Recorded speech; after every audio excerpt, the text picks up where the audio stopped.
over here.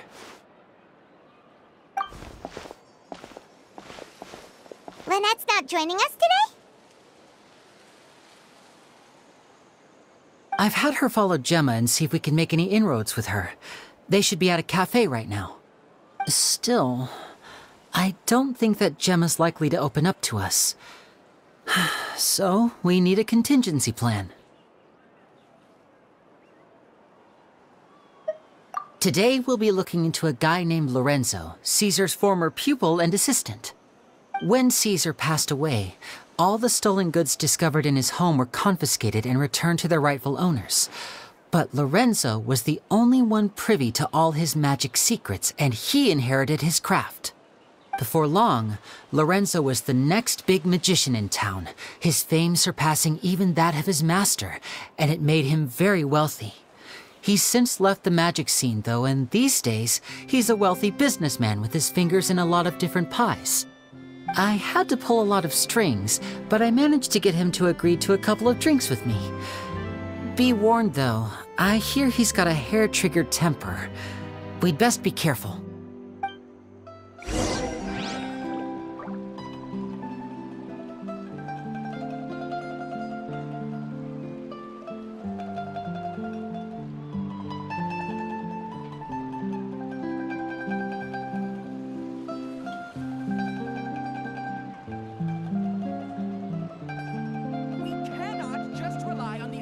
Self-cleaning ability.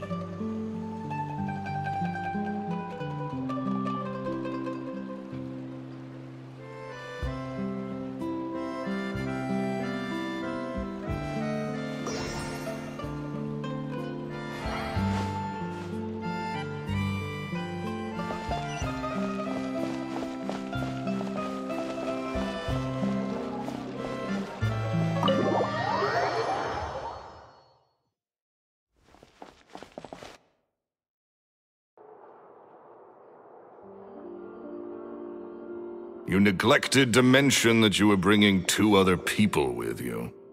My apologies. These 2 are my assistants. When they heard that I was meeting with the former magic maestro himself, they begged and pleaded with me to bring them along. And if it's no trouble, a couple of autographs would really make their day. Oh, forget the pleasantries, just sit.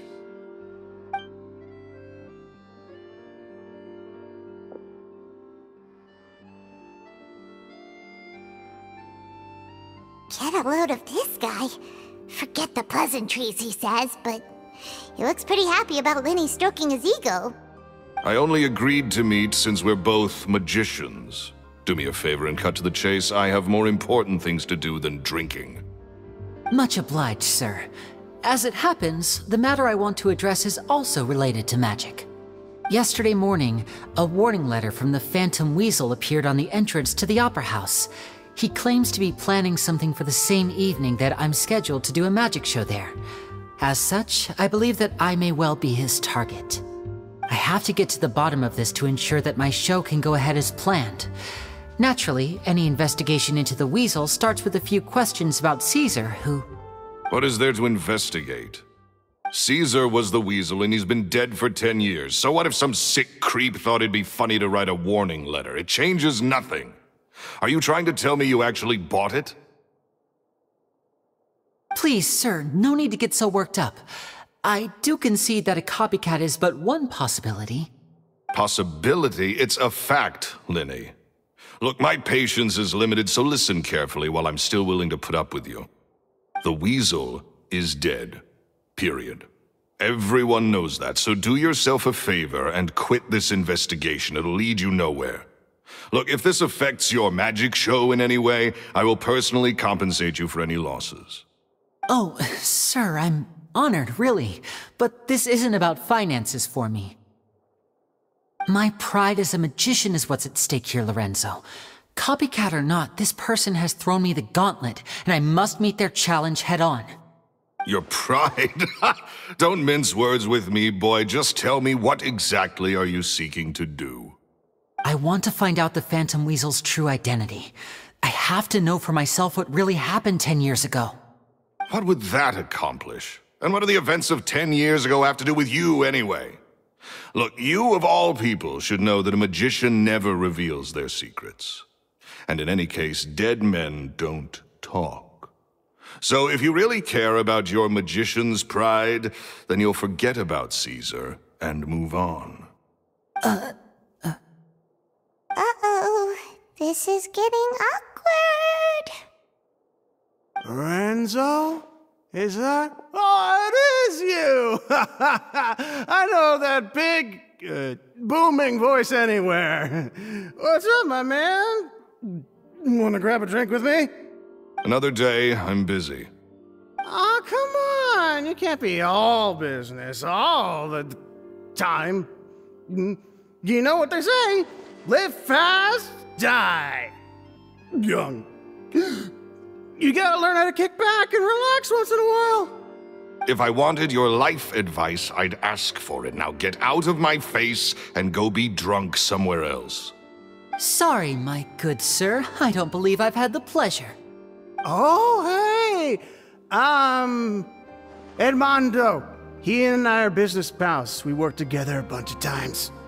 This is your first time meeting him? Oh, he's always like this. Foul-mouthed and hard-nosed. Never heard a kind word out of this guy the whole time I've known him.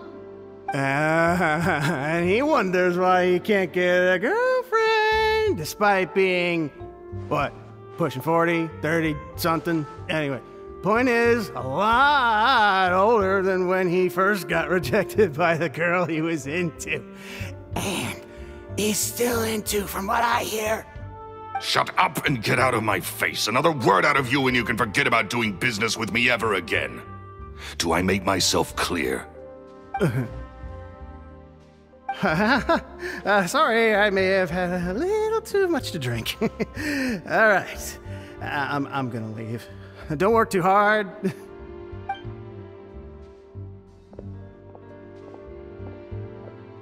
I think it's high time I made a move as well. If you really want to investigate this, Linny, be my guest. But if nothing good comes of it, don't say I didn't warn you.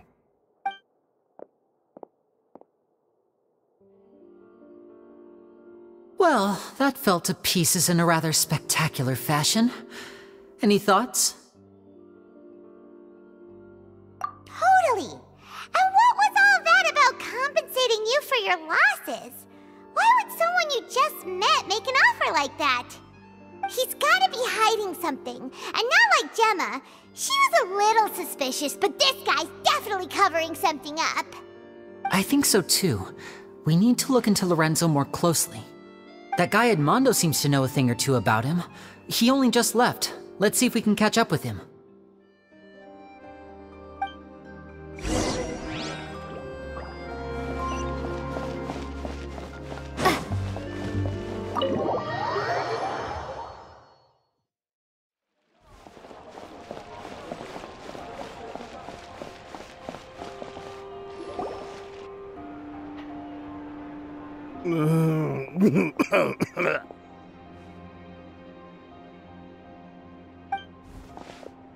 You okay there? Who are you? Oh, it's you guys. Don't worry about me. I must have had one too many. I just need to ride it out. I said way too much back there, didn't I?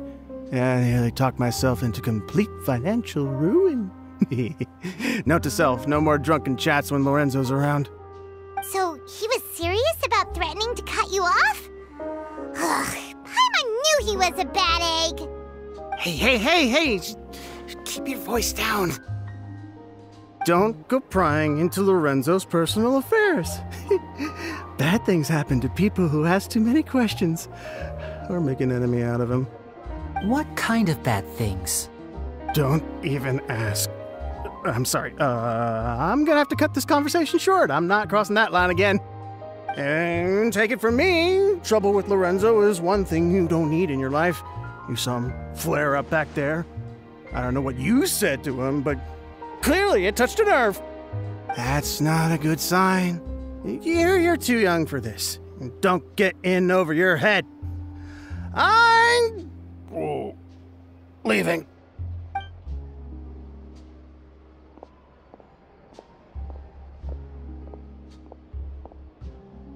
And there he goes. What do we do now, Lenny? Shh. I think we're being watched.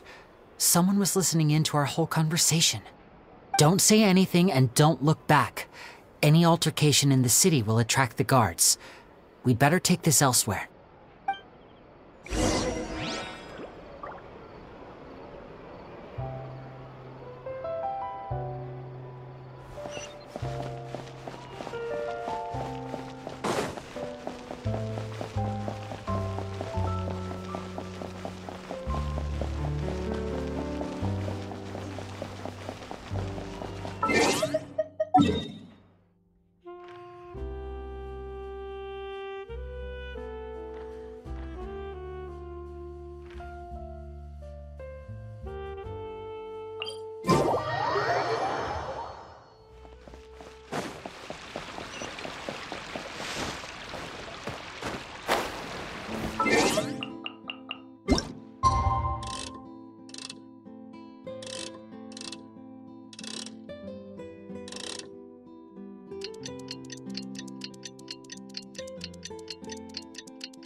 You followed us a long way. Why don't you come out and introduce yourselves? So you're Lenny. And where's your sister? Ain't she with you today? Save us the trouble and go fetch her for us. Let's not drag this out. Paimon doesn't like the tone of your voice, mister! Who sent you, huh? Save your questions, missy. You ain't gonna need answers where you're going. Capiche? Looks like we can't avoid this fight. Now, I'm not the strongest fighter, so I hope you're ready to back me up. Don't worry, we got this!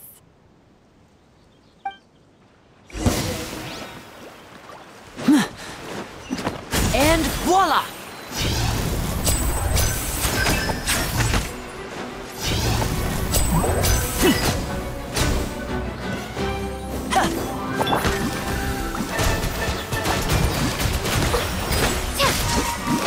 A bitter pill to swallow.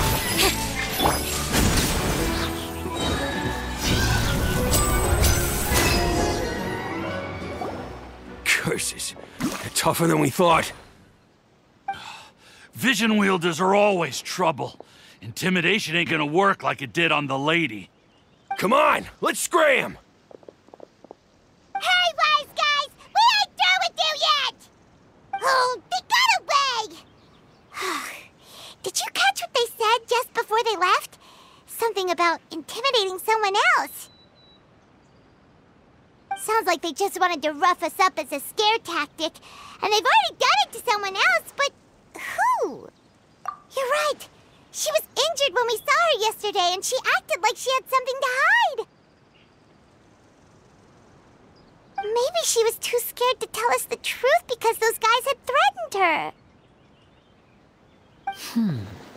Well, if that's the case, she should be more willing to open up to us once she learns that those thugs won't be bothering her anymore.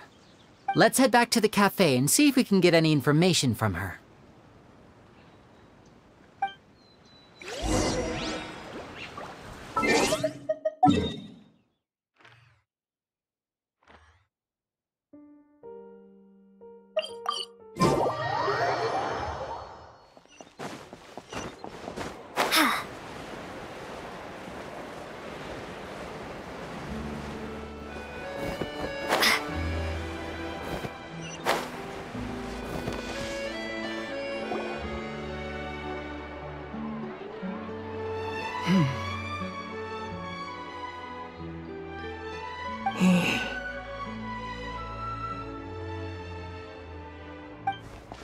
Gemma?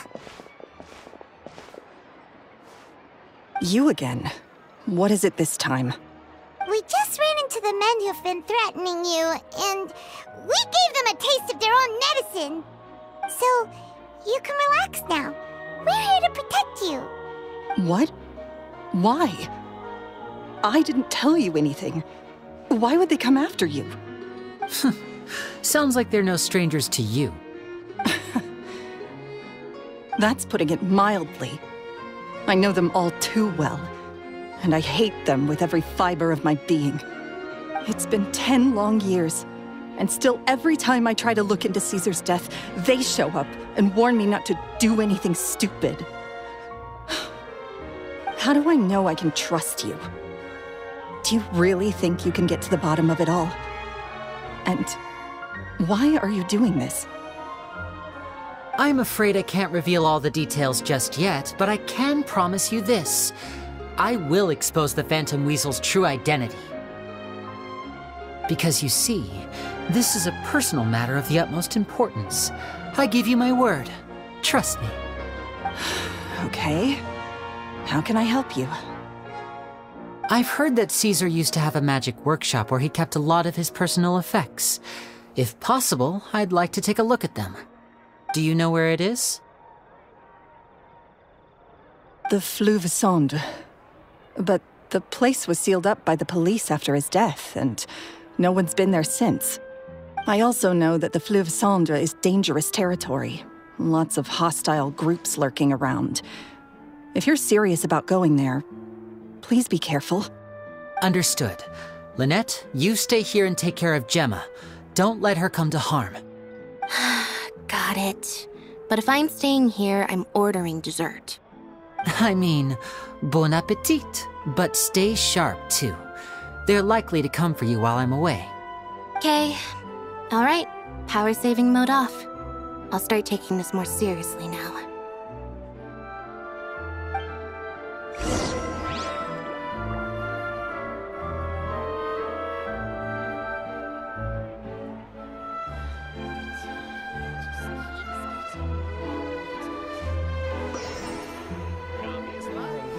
Looks like no more free coffee for me.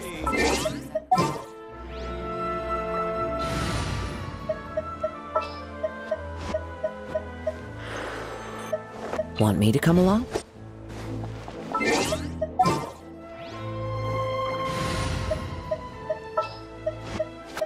Well, since you...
If Gemma gave us the right location, then the workshop should be right nearby.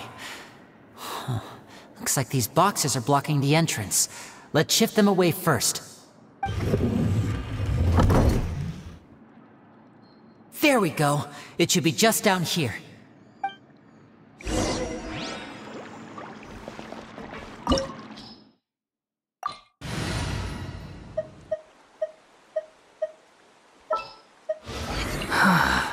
What do you want from me?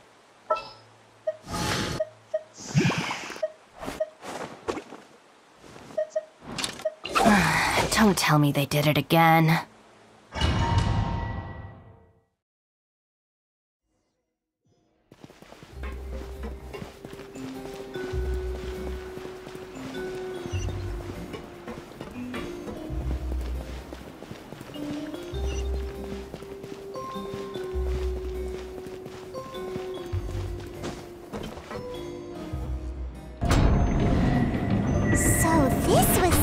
Caesar's workshop.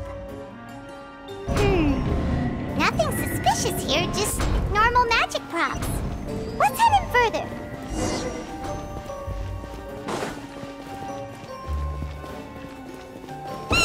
What was that? Oh, is this one of Caesar's gadgets? Guess we must have triggered some sort of device.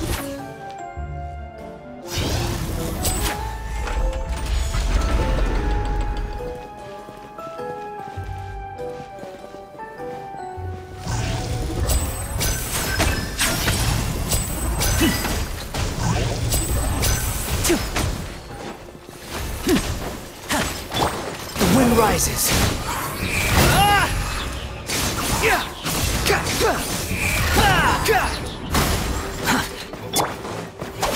Knowing that. Whoa. Look. The doll in the box is glowing.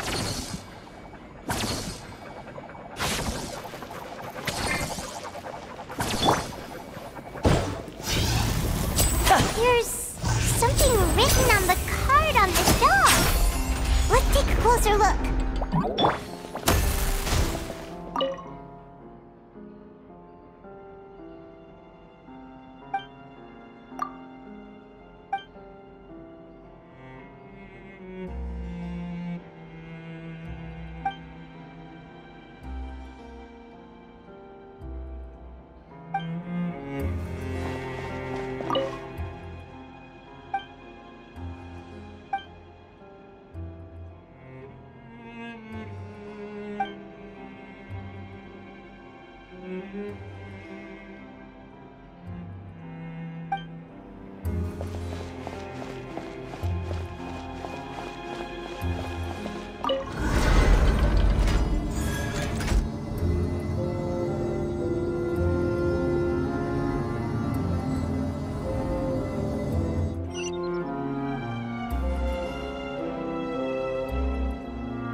These magic boxes are moving. What do we do? One of them looks different from the rest. Let's investigate.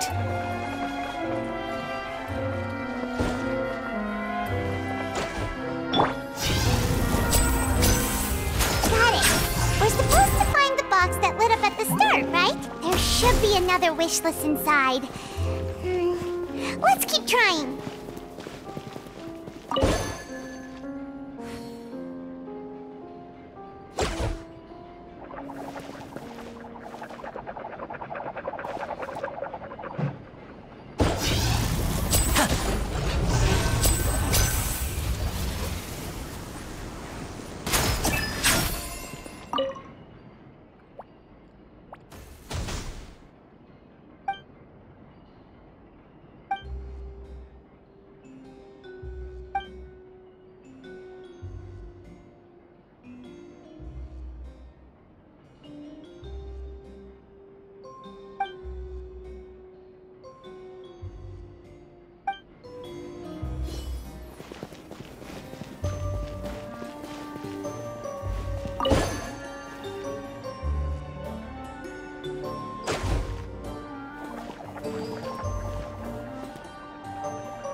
weird. Have we reached the end already? There's nothing here. Maybe this was a wasted trip. This place seems a little too ordinary for a magician's workshop. There's a distinct lack of mystery. We've triggered quite a few devices on the way here. I'm starting to wonder whether Caesar built this whole place as one big, elaborate magic contraption. If so, then there must be more to this place than meets the eye. Maybe a hidden room somewhere. Aha! If I just move this book, then hopefully... and... presto! A secret passageway! How did you know? I'm a magician too, and apparently great minds really do think alike. Looks pretty big inside. Let's head in and take a look around.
Search for it!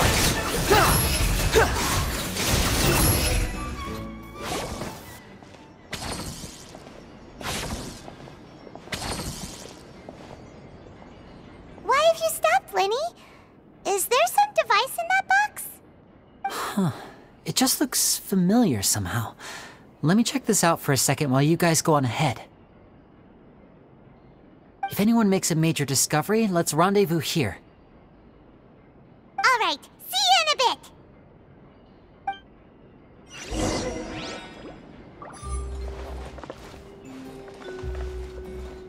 The placement of this device inside. If I remember correctly...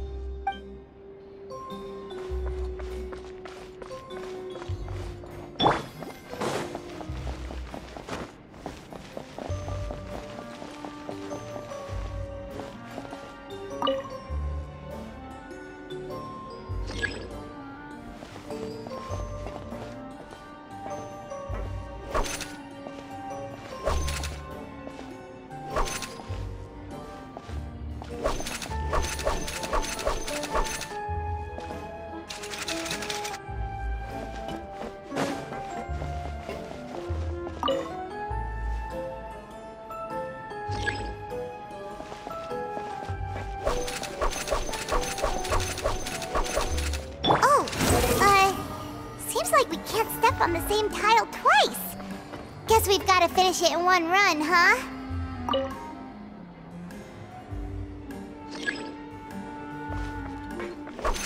sun rises.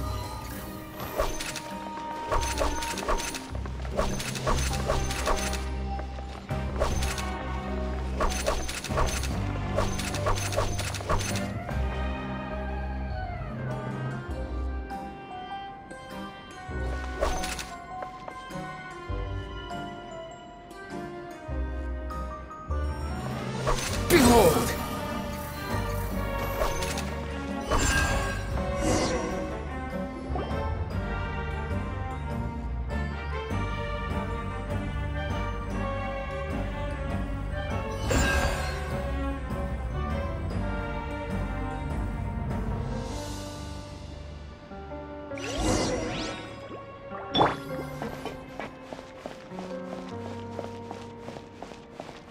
Wow! There's a hidden room here! Let's see! Oh, this bookcase is full of Caesar's own notes. He wrote a lot about the principles of magic. Whew. Much too advanced for Paimon.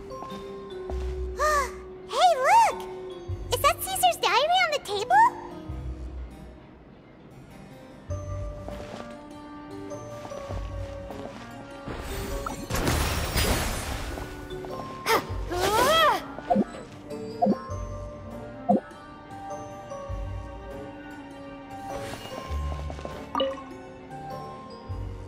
This book's thick as a brick! Let's take a peek inside it, shall we?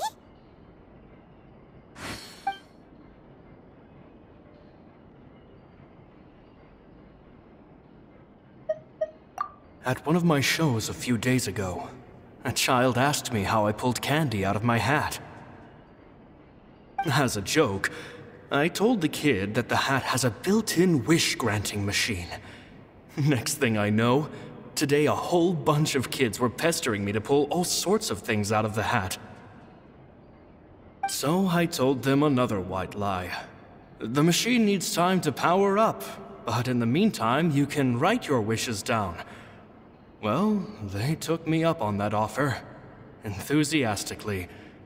As I write this, I've only just got back from running around all over town, buying the things they wanted. Boy, are my legs sore. I wound up saving very little this month, but that's not a major issue. I now have a bigger problem. How am I going to hide all these things inside my hat?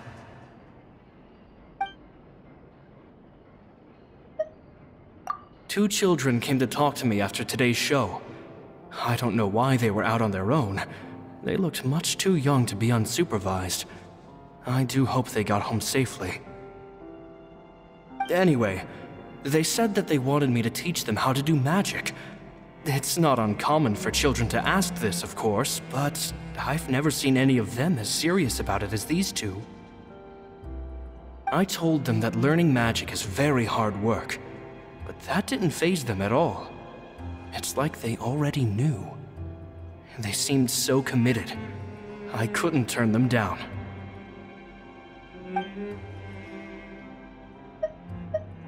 It seems like something's bothering Lorenzo lately, but he won't open up to me about it. Surely he's not upset that I agreed to teach those two children. I'll have to talk him around. I have a good feeling about those kids. They're naturally talented, and it seems like they're not new to the world of magic. They have all sorts of fantastic ideas. All I'm really doing is helping them develop a more professional standard training plan. They wanted to call me Master, but I told them they absolutely mustn't. Any magician worth their salt could have taught them what I have. They're the geniuses here. Compared to them, I don't deserve to be called any sort of master. With time, I have no doubt that they could become far greater magicians than I. My only concern is why they're so mature for their age. I fear they've had to grow up too fast. I don't dare to imagine what they must have been through. Gemma thinks so too. She doesn't like being around them. Says that their eyes are too piercing. They don't bother me, but then again, I've never been the sharpest tool in the shed.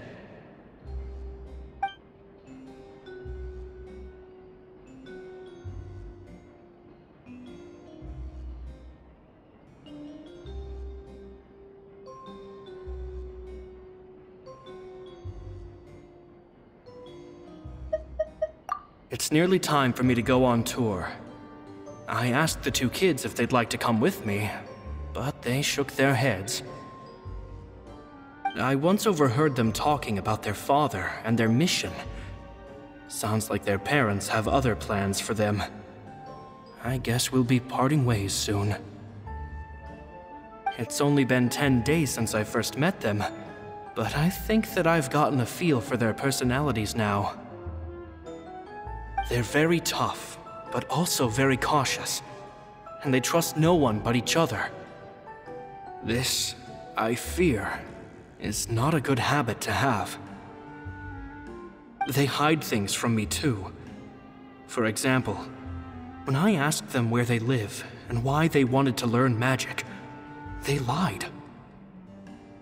That's the thing about children. Whenever they're trying to cover something up, it always shows somehow. I can sense that their lives have been hard, possibly even dangerous too. They're not like other children. It's a shame that I can't do more to help them. After thinking things over, I decided to tell them a bit about how I see the world. It's full of lies and falsehoods, and that is why we must find our own truth. P.S. I hope they won't find my nagging annoying. Children are so opinionated nowadays.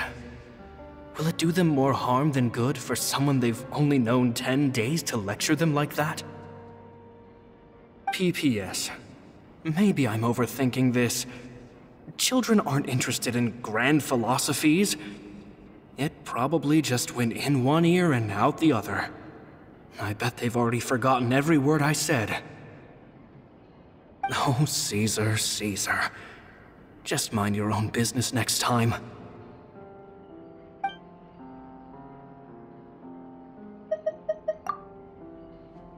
Two magic geniuses with a father and a mission, huh? Sounds a lot like he was writing about Linny and Lynette, don't you think? So did they meet Caesar when they were kids? Let's go ask Linny!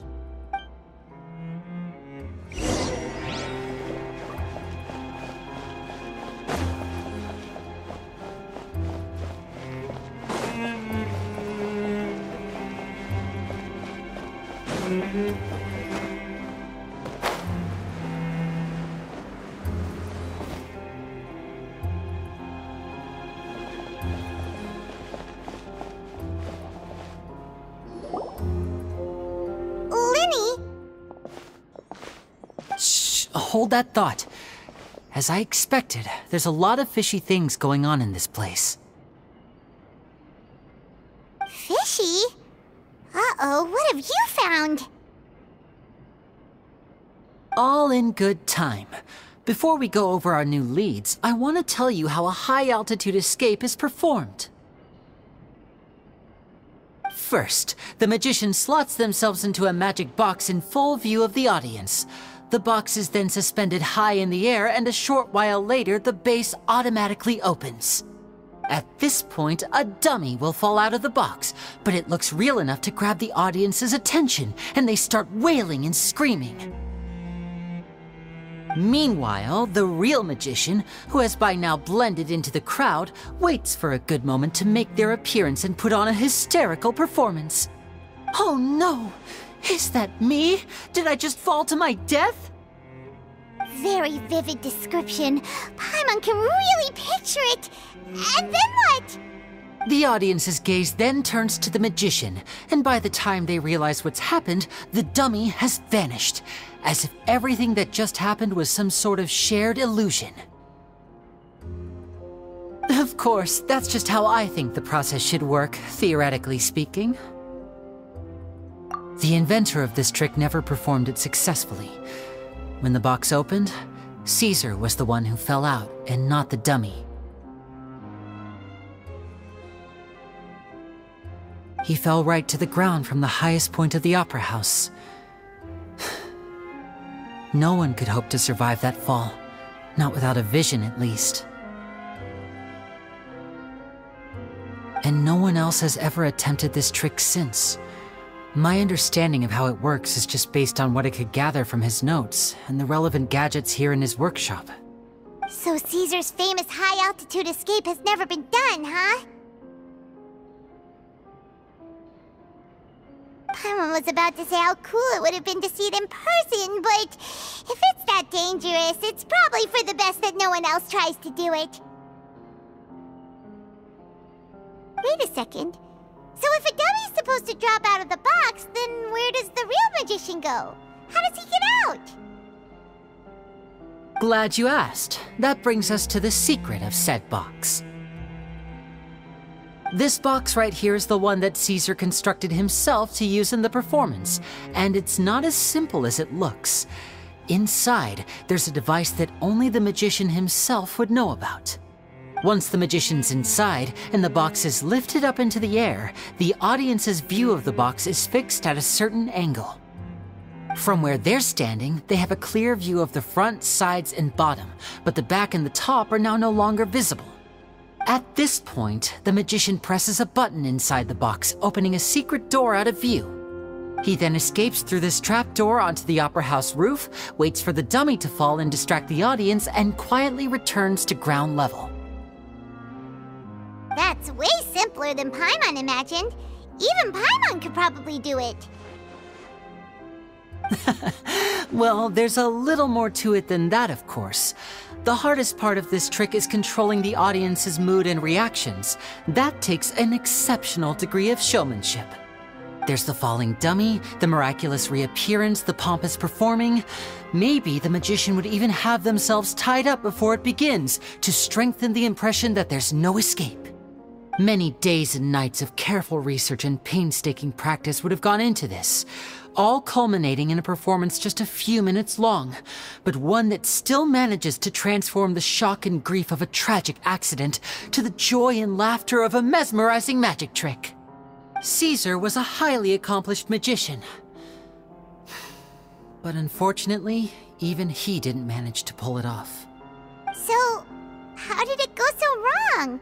You said you found some fishy stuff here. Have you figured out what really happened? I can make a pretty good guess. I looked into the case files. The magic box Caesar was using at the time of his death had the secret button I mentioned positioned on the right-hand side.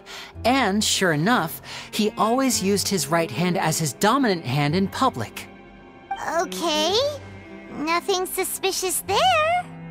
But here's the strange thing. Most of the devices in this workshop have the mechanism on the left-hand side, including this box right here, which leads me to believe that Caesar was in fact left-handed. Because a magician can't afford to have their most basic habits stand out too much. People naturally focus their attention on the most important details of the task or situation at hand. But a magician needs to be able to redirect an audience's attention at will so as to avoid arousing their suspicion. The essence of magic is getting people to believe a lie. If even the truth raises eyebrows, the falsehoods become all the more difficult to mask. And so, Caesar trained himself to use his right hand to align with his audience's expectations. Great magic always requires sacrifices. But in his most stressful and nerve-wracking moments, and when no one was watching, reflex would kick in and he'd use his left hand. That's why he set his gadgets with the mechanism on his left.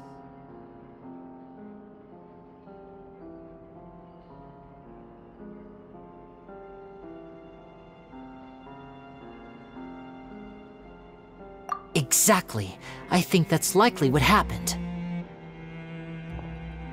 Caesar would have been under a lot of time pressure during the escape. He'd have had mere seconds to open the hidden compartment, retrieve the dummy, then open the secret door and make a swift escape. But I'm sure he was confident.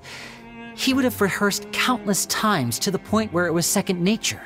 He'd barely need to think about what he was doing because muscle memory would guide him through. So he opened the compartment, took out the dummy, checked everything was in order, and then went to leave. With his left hand, he reached for the button, and suddenly, his heart skipped a beat. It wasn't there. Much like when you reach for your keys but find your pocket empty, his mind needed a moment to process what was going on. Instinctively, his left hand would keep feeling around for the missing button, maybe for another second or two, until the bottom of the box gave way. With the stakes being as high as they were, just a 2-second delay cost him everything. The authorities would find nothing suspicious and conclude that his death was due to his own error. When in reality, someone switched the boxes, and they did it to murder him. But how would they be able to make the switch without being noticed? That would be difficult to pull off, no? It would have to have been someone who knew that he was left-handed, and who could move his props around without arousing suspicion. Someone who was always by his side. Isn't that right, Lorenzo? You just couldn't let sleeping dogs lie, could you? There's not a lot of people who'd go to all this trouble for some magician who died 10 years ago. I didn't want to have to do this, you know. Silencing you the hard way just creates more problems for me to deal with. But I gave you your chance. I hoped you'd do what's good for you and back off like the lady, but you disappoint me. You mean Gemma? So you are the one who's been threatening her! Yes, although however stubborn she might be, she was never much of a liability. But you people, you never even knew him, but for some reason you just wouldn't drop it. Which is why you can't leave this place alive. Take them out, and make it quick. Do your worst!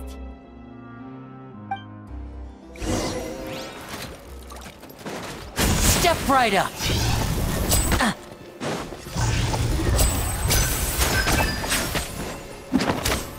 The wind rises.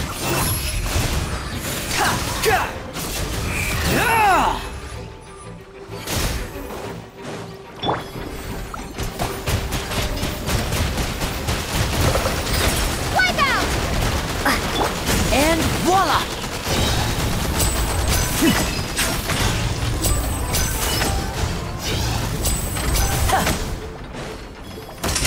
A round of applause!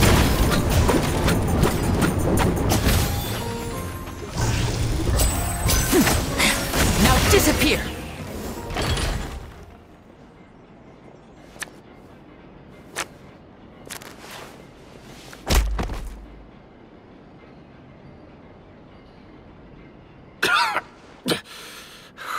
You kids are tougher than you look.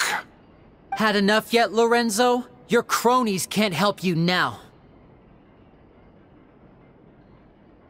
I think it's high time you started talking, and what I'd really like to know is, why did you murder Caesar?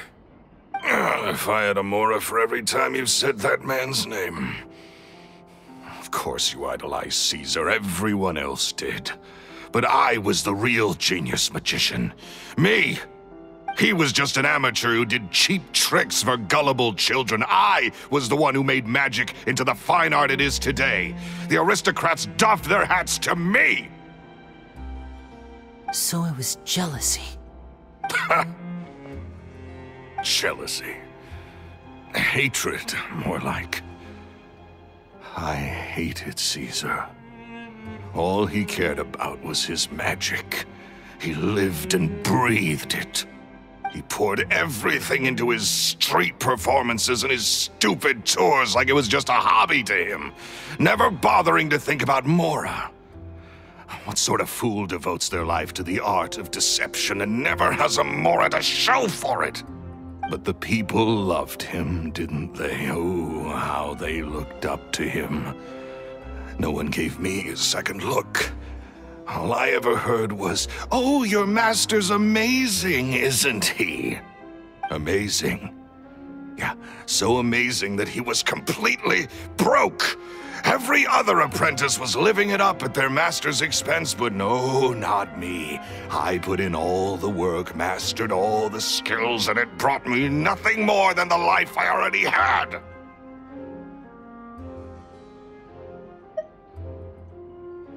He forbade me from using magic to trick people out of their Mora. There was nothing he hated more than that. And with his reputation in Fontaine, it was too risky for me to go it alone. As long as he was alive, if I dabbled in my own brand of money-making magic, he would expose me, and it would destroy me. I had to kill him. There was no other way. He had to go. And this was your only motive? It was reason enough. What other motive would I need? Well, I was under the impression that there might have been other factors at play. For instance, maybe you were in love with Gemma, but she was engaged to Caesar. In love with Gemma? Don't be ridiculous. Guess I was wrong about that then. Next question. Are you the Phantom Weasel? I am. Caesar was so strict with me. He insisted that his way was the right way, that the sole purpose of magic was to bring joy to the world. I never bought into any of that. I was more interested in the practical value of magic. Sure enough, it helped me fill my pockets with all kinds of valuable treasures.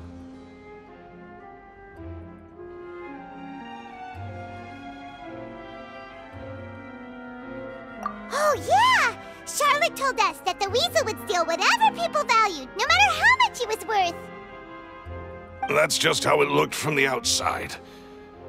What would any thief want with second-rate loot? I've only ever targeted high-value items. I stole cheap things as a way of practicing my craft. It was other people's overactive imaginations that conjured up the preposterous image they then dubbed the Phantom Weasel. So, that's the story, huh? Well, I hope you're ready to tell it all over again during your trial. What choice do I have? You're a pack of wolves, and you've got me between your jaws. You've seen what's here, and my last-ditch effort to stop it getting out has failed. What else can I do? So be it. I've enjoyed power and wealth for the last 10 years, the likes of which Caesar could never give me. I wouldn't choose for things to end this way, but I regret nothing. Very well. In that case, I'll contact the guards. Traveler, Paimon, keep an eye on Lorenzo for me. I'll meet you just outside the workshop when I'm back.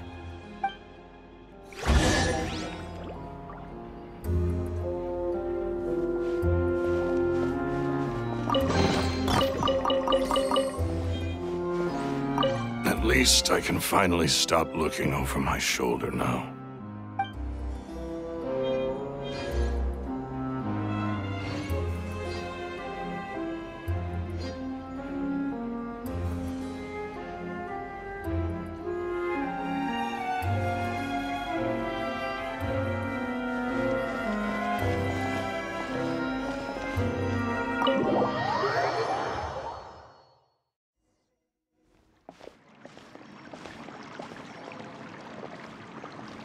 Lily has told me the whole story. Lorenzo, do you confess to the murder of Caesar and to framing him for the Phantom Weasel's crimes? Look who's finally developed a conscience. What kind of disciple murders their own master? I hope it was worth it, because there'll be hell to pay.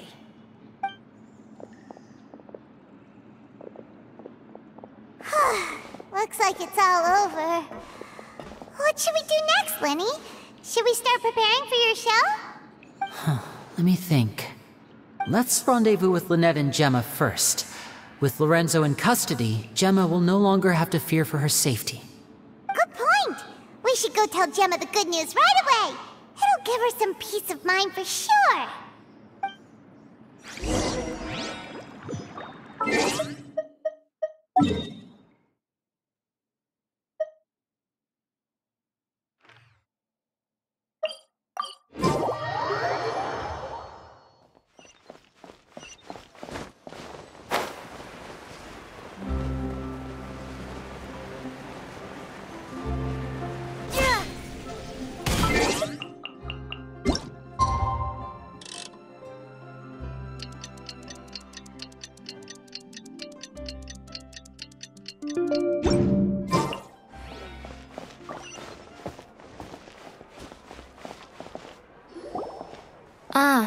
you're back.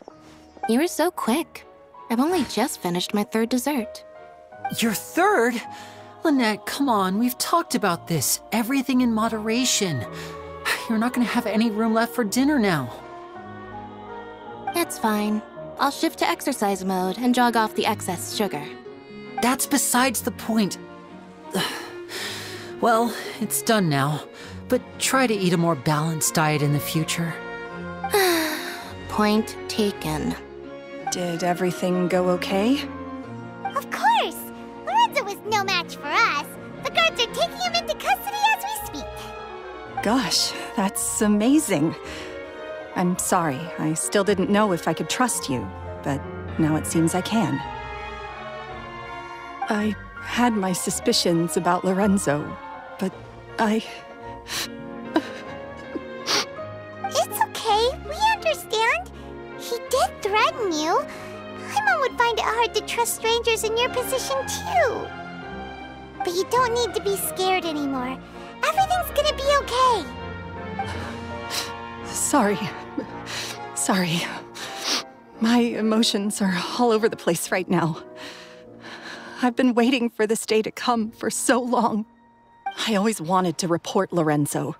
He took all of Caesar's property, which I found suspicious, but I had people watching me all the time, so I couldn't risk looking into it. I was so afraid. I was scared he'd do something terrible to me, and then no one would be left to visit Caesar's grave. So I never had the courage to speak out. Thank you all. Truly. Thank you so much.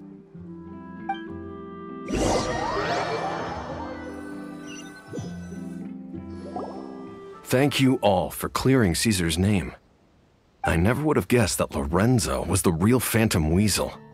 He never showed any signs that there were problems between him and Caesar in public. From the outside, it looked like they got along great. And to think that lowlife's been living life to the fullest all this time while Caesar's name was getting dragged through the mud. It's a travesty.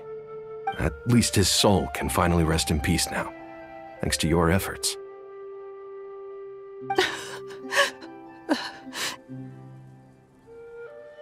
If only I'd realized before it was too late.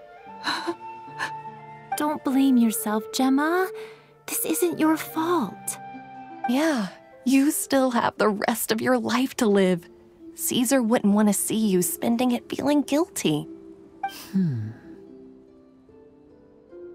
Cheer up, Gemma. My brother's doing a magic show at the Opera House tomorrow evening. Would you like to come along? It might raise your spirits. This show will be a special one. We're holding it in Caesar's honor. In Caesar's honor? Really? Oh, thank you. I'll be there. Great. We'll see you tomorrow evening. Traveler, Paimon, don't be late. Don't worry, we'll be there. No way are we gonna miss out on a free magic show. Wait, Paimon feels like we're forgetting something. Oh yeah, Caesar's diary! We never found out if the two kids Caesar taught magic to were Linny and Lynette or not. Linny changed the topic back in the workshop, so we didn't get a chance to bring it up. Oh well, guess we'll just have to ask Linny tomorrow evening.